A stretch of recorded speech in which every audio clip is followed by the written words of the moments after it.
결국 비트코인 11만 달러 자리를 돌파하지 못했습니다. 자, 그렇다면 지금부터는 어떻게 될 것인가?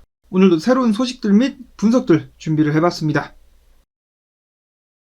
오늘 연준의 의사록이 공개가 되는 가운데 지금 현재 미국 증시는 혼조세, 시작은 상승으로 시작을 했었으나 떨어졌다가 지금 다시 양전하려고 하고 있는 모습이 보여지고 있는 가운데 달러는 약간의 강세, 비트코인 같은 경우는 107,666달러 선에서 거래가 이어지고 있습니다. 이더리움은 2,649달러. 엊그제부터 해가지고 신을 한번 낼 수도 있었을 법 했었는데 안타깝게도 비트코인 다시 한번 미끄러지고 맙니다.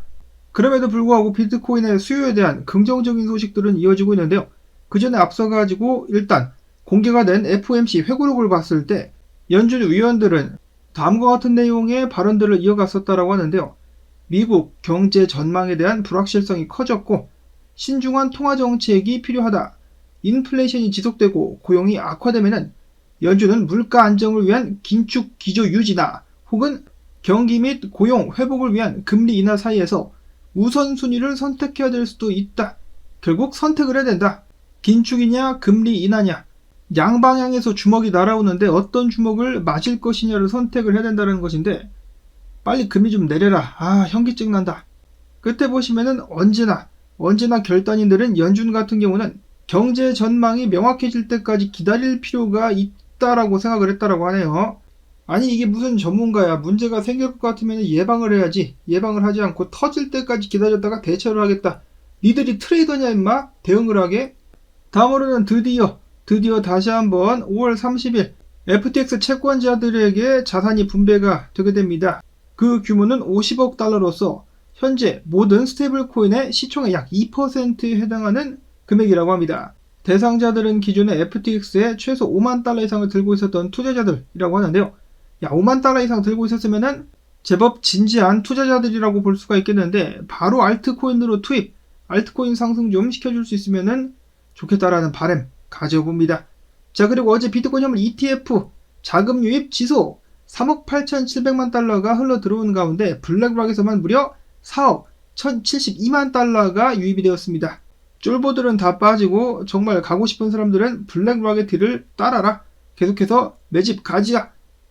그런가 하면 드디어 마이클 셀러의 설득에 힘입어가지고 게임스탑에서 비트코인을 매입했다라고 밝혔습니다. 규모는 4,710개, 현재 5억 1,200만 달러가 되는 큰 금액이라고 볼 수가 있겠는데요. 평단은 공개가 되지 않았습니다. 그런가 하면은 캐나다 투자사 캡터 캐피털 같은 경우도 비트코인 재무전략 추진을 위해서 50만 달러 상당의 비트를 처음으로 매입했다라고 밝혔습니다. 날이면 날마다 새로운 기업들이 나와가지고 비트코인을 매입했다라는 발표가 나오고 있는 요즘, 그런가 하면은 월가의 베테랑이라 불리는 조시 맨델, 그는 기존에 정부 채권과 대형 헤지펀드에서 신중하고 보수적인 투자로 명성을 쌓은 인물이라고 하는데요. 이번에 그는 비트코인 현물 ETF, 비트와이즈 ETF 210만 달러치를 들고 있는 것으로 드러났습니다. 과거에 그는 비트코인을 규제되지 않은 위험한 자산으로 간주를 했었는데 바로 현물 ETF 등장과 함께 그의 의견이 변했다라는 것이죠. 기존에 보수적이라고 알려졌었던 이러한 투자자가 마음을 바꿨다. 앞으로 더욱더 많은 투자자들이나 기업들이 비트코인을 받아들이게 되지 않을까라고 생각을 해볼 수가 있겠고, 다음으로는 비트코인 컨퍼런스 관련된 업데이트들이 있습니다. 해당 컨퍼런스에 참여하고 있는 블랙락의 디지털 자산 총괄 로버트 미치닉은 이야기하기를 야야야야야, 우리 블랙락에서 정말 수년간 연구를 한 결과 모든 사람들 포트폴리오에 비트코인 2% 정도 할당하는 것이 좋을 것이야. 다 니들 좋으라고 하는 말이니까 새겨들어 라고 이야기를 했습니다. 블랙락에서 그렇다라면 그런 줄 알아야 되겠죠? 말 좀 들어라 좀. 다음으로는 JD 벤스 부통령 연설 때 이렇게 이야기를 했다라고 하는데요. 지금 현재 5천만 명의 미국인이 비트코인을 보유하고 있는데 이 숫자는 조만간에 1억 명으로 늘어날 것이다. 2배로 껑충 뛸 것이다. 암호화폐는 급등하는 인플레이션에 대한 해지 수단이다. 이전 정부 바이든 정권의 암호화폐에 대한 규제, 복잡한 절차, 법적 분쟁 등을 우리는 우선적으로 처리할 것이다 라고 이야기를 하면서 초크포인트 2.0이라고 불렸었던 미국 정부의, 즉 바이든 정부의 암호화폐 산업 주기기는 끝났다. 그리고 트럼프가 정권을 잡고 있는 한 두 번 다시 그런 일은 없을 것이다 라고 밝혔습니다. 그리고 지니어스 법안이 시행되게 된다면 스테이블 코인 디지털 결제 시스템 활용이 확대될 것이다. 또한 참고로 JD 벤스 역시 비트코인 상당한 양을 소유 중에 있다라고 밝혔어요. 부통령 되기 전부터 비트를 매집하고 있었던 JD 벤스. 자, 그런가 하면 트럼프의 아들내미 장남 도널드 트럼프 주니어가 이렇게 이야기를 했다라고 하는데요. 에릭 트럼프, 그러니까 동생과 함께 도널드 트럼프를 비트코인 세계에 입문을 시켰다라고 이야기를 합니다. 원래는 비트코인에 대해서 큰 관심이 없었지만은 정치권에 발을 들인 이후에 은행권의 일방적인 계좌 폐쇄, 보험 해지 등등이 잇따랐고 이러한 경험이 전통 금융 시스템의 취약성을 실감케 만들었다라고 이야기를 했습니다. 미국에서 좌파를 지지하는 은행들이 추잡스럽게 계좌 같은 거 가지고 우파 정치인들을 못 살게 구니까 그 대안으로 비트코인 및 암호화폐가 주목을 받게 돼버렸다는 것이죠.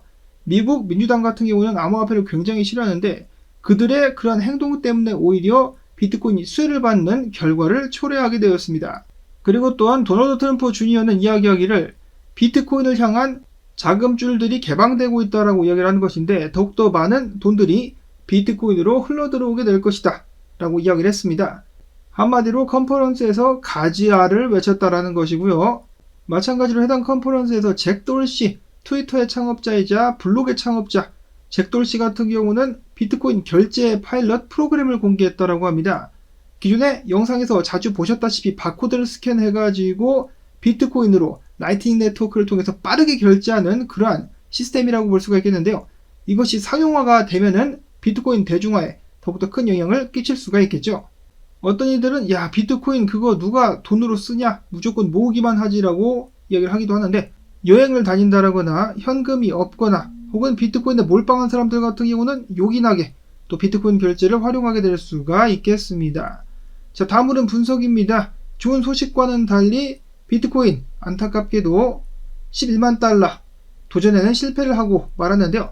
자, 차트 보는 부분마다 다르지만 일단 트레이드 엑소 분석가 결국 위에 고점 위에서 안착하지 못하는 모습 보여주고 있다. 가격이 떨어져가지고 9만에서 11만 달러 사이 해당 범위 내에서 와리가리 치는 그런 모습 나올 수 있지 않겠느냐라고 예측을 했었으며 비트코인뿐만 아니라 스트래터지의 주가 역시 하락을 하고 있다고 합니다. 자, 물론 비트코인 차트 같은 경우 작동하는 것에 따라 다르기도 하는데요. 갤럭시 트레이딩 분석가 같은 경우는 이런 식으로 3일봉 캔들 기준으로 봐가지고 아직 도전은 끝나지 않았다. 지지 확인 나올 수 있을지언정 6월달에도 상승세가 이어질 수 있다면 추가적으로 강세를 보일 수가 있겠다. 다만 10만 6천 달러를 지켜줘야 된다라고 이야기를 했습니다. 잠깐 꼬리 내렸다가 올라오는 건 괜찮지만은 10만 6천 달러 항상 지켜줄 수 있다면 추가적인 상승 나올 수 있을 것이다 라고 예측을 했었고 반면에 비잔틴 제너럴 분석가 같은 경우는 비트코인이 결국 전고를 갱신하고 위에서 안착하는데 실패를 한 데다가 상승 추세가 무너졌다. 거기다가 아직도 어마어마한 롱 포지션들 결국 9만 5천 달러까지 비트코인이 떨어지거나 조정을 받거나 아니면은 쌓여있는 롱 물량들이 전부 다 청산되기 전까지는 추가적인 상승을 보는 것은 쉽지 않을 것 같다라고 예측을 하기도 했었습니다. 저스트핏 분석가와 엘리지 분석가 같은 경우는 9만 5천 달러까지 가지 않고 10만 5,500달러 수준까지 비트가 일단 내려오게 된다면 그 자리부터 반등 한번 나올 수 있지 않겠느냐 라면서 아래서 기다리고 있었습니다. 그만큼 해당 자리에 수요가 좀 있는 자리다. 해당 자리만 잘 지켜준다라면은 반등이 가능할 것이다.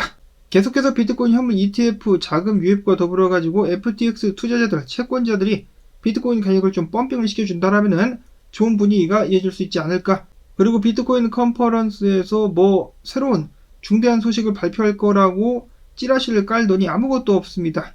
물론 끝날 때까지 기다려 봐야 되겠지만은 만약에 정말 구라였다라면은 야 이거 구라도 범죄로 간주를 해야 되는 것이 아닌가 굉장히 실망할 것 같습니다.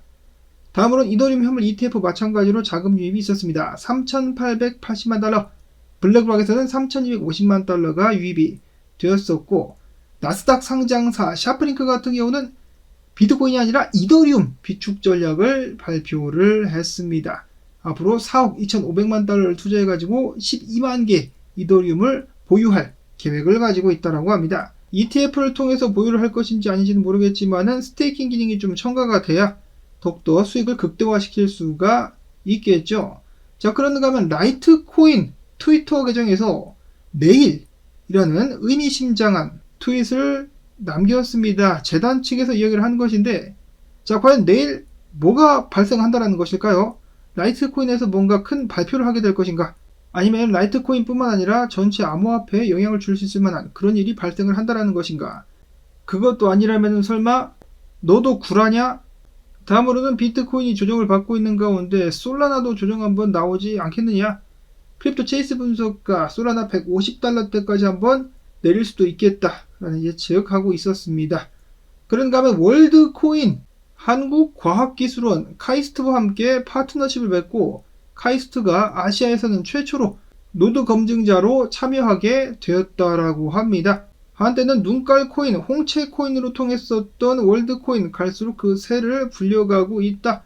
마지막으로는 하이퍼리퀴드의 유명한 고래죠. 제임스 윈. 원래 저번 주말이었었던가 이 트위터 상에서 다 접고 쉬러 가겠다 이런 식으로 얘기를 했었는데 그 이후에도 계속해서 떠나지 않고 깔짝대면서 돈을 잃어가고 있었다라고 하는데요. FTX 최대 채권자 그룹 대표는 이야기하기를 제임스 윈 같은 경우는 FTX 자매회사 샘 뱅크만의 전 여친이 운영을 했었다가 망해버린 알라메다 리서치와 비슷하다. 그들의 트레이딩 방식을 떠올리게 만든다라고 이야기를 하면서 제임스 윈 지난 70일 동안 8,700만 달러 이상의 수익을 냈지만은 단 5일 만에 이를 대부분 꼬라박았다라고 이야기를 했습니다. 8,700만 달러를 70일 동안 만들고 단기간에 다 쳐박는다. 맨정신으로 이게 가능한가? 제임스 윈 혹시 매매 중독? 자, 그런가 하면은 이런 식으로다가 잘 벌고 있는 실력 있는 트레이더들 같은 경우도 선물에서 한번 말리면은 한 번에 다 날아갈 수 있다라는 그러한 교훈을 전해주는 것이 아닌가 싶습니다. 돈 아깝다 저거 딱 주지. 어찌됐든지 간에 여러분들 오늘도 안전하고 건강한 투자 이어가실 수 있기를 바라면서 저는 내일 또 새로운 소식 가지고 인사를 드리도록 하겠습니다. 도움되셨다면 토마토 채널도 건강 가지야 광주댓을 통해서 채널 도와주기 부탁을 드리면서 오늘도 평안한 하루 되시기를 바랍니다.